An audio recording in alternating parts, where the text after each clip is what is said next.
7:47, two missing episodes of Doctor Who, which haven't been seen since they were broadcast more than 60 years ago, have now been found. They star William Hartnell as the Doctor, and he's up against his arch-enemy, the Daleks. The series also starred Peter Purves before he became a Blue Peter presenter. Our reporter Simon Ward was with Peter as he watched one he made earlier.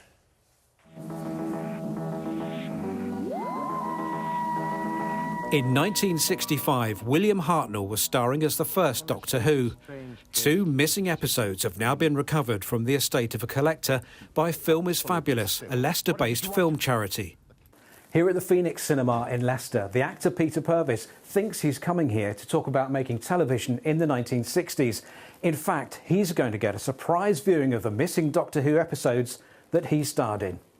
It's episode 1 of the Daleks Master Plan. Oh, you're kidding. Which nobody has seen since it was aired for the one and only time. Oh, boy.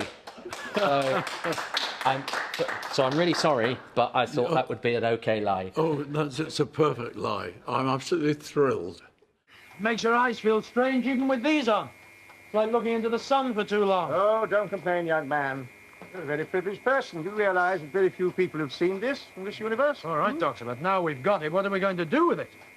The two episodes are part of a 12-part series called the Daleks Master Plan, with the Doctor up against his famous enemy. 5 of the 12 parts now exist.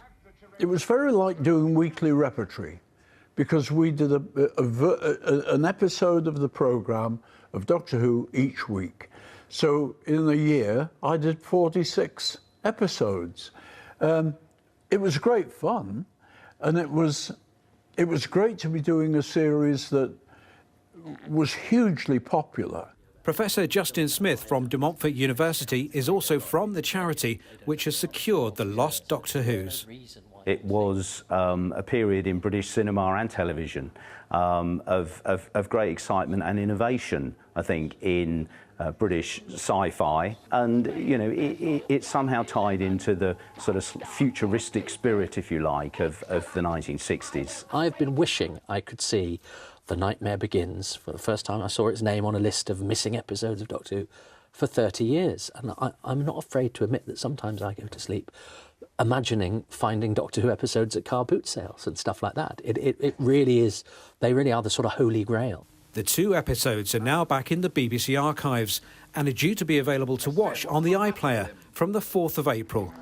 Simon Ward, BBC News, Leicester. I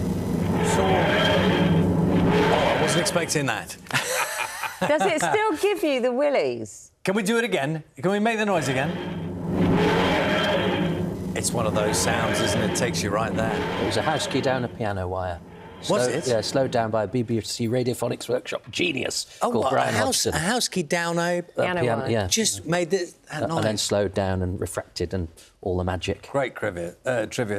Toby, you were there at the screening.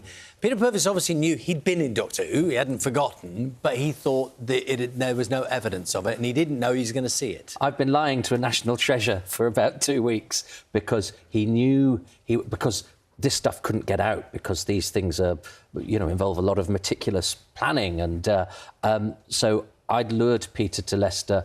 He thought he was going to be addressing some people about how they made television in the 1960s and watching a couple of episodes from the archive. And so it was. You saw it. It was when he got there. I told him there was one, and he was really excited, and he watched one, and then when he'd watched that one, I said, Peter, I promise I'm never going to lie to you again, but we've got another one. And what kind of impact did it have on him? He was really moved. He was really excited because these things were supposed to be lost forever, and also it's about reconnecting with his past, and he's very proud of Doctor Who. He's really good in it as well. We forget, because we know him as a presenter. He's a great dramatic actor, and he quite often, he's the de facto lead of Doctor Who sometimes in the 60s, because William Hartnell would be on holiday or not be doing very much, and he's really good in it, Peter, and it was so great. He'd had a long journey. He came in and he was quite tired, and by the end of the day he was rosy-cheeked and 6 foot tall, and he was, he's absolutely delighted. How long were the episodes? 25 minutes, give or Different take. now, isn't it? Yeah. So, they were really short and sharp, and left you wanting for more, didn't they? Yeah. Although, and they start rehearsing them on the Monday camera rehearsed them on the Friday, do it in one evening, went out 2 weeks later. We are used to, Doctor Who included, lots of things being very sophisticated now in terms of effects and whatever. I dare say in those days, Peter Purves would have told stories of business on set. I mean, it must have been quite basic. Well, I mean, only through the modern lens. I mean, Doctor Who was made by, you know, bright young things back in the day, and actually what stands out about these is they're directed by a guy called Douglas Camfield, who went on to have a great career, but he died quite young. But the way he moves the camera, considering the sort of primitive nature of it, and television not that long earlier had been basically like a theatre with 3 cameras stuck in front of it, but he gets the cameras going through the sets, he moves them around the Daleks, and it's for the time they're really innovative. Which is why we were all terrified. Yeah. Because we were. Yeah, and why they made an impact, and why, you know, I'd love to make something now that people were still excited about in 60 years' time, you know.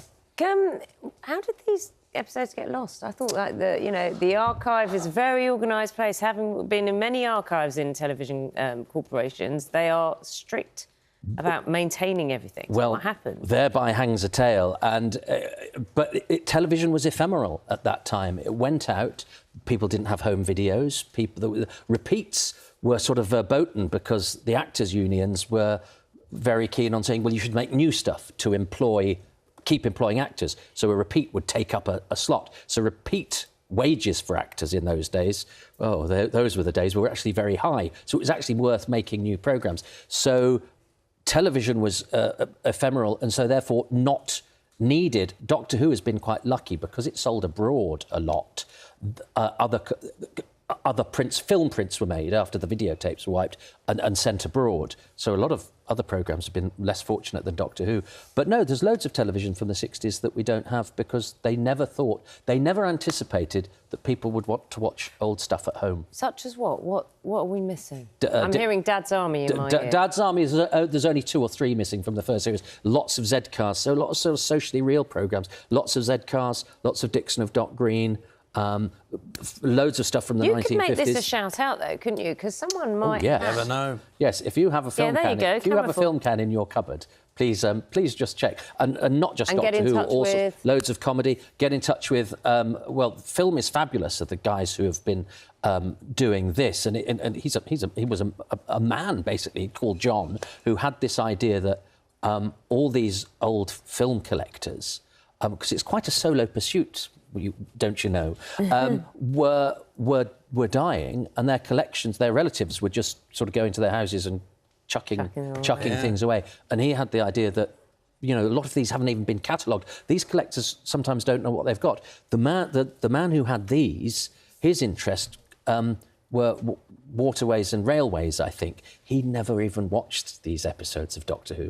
So he'd got these 2 golden nuggets they'd just been in a box of stuff that he was interested in. It's like an eternal quest, isn't it? There will be other things that emerge. Nice to see you this morning. Thank you very much. Nice to see you. Toby Hadoke, thank you. We can bring you that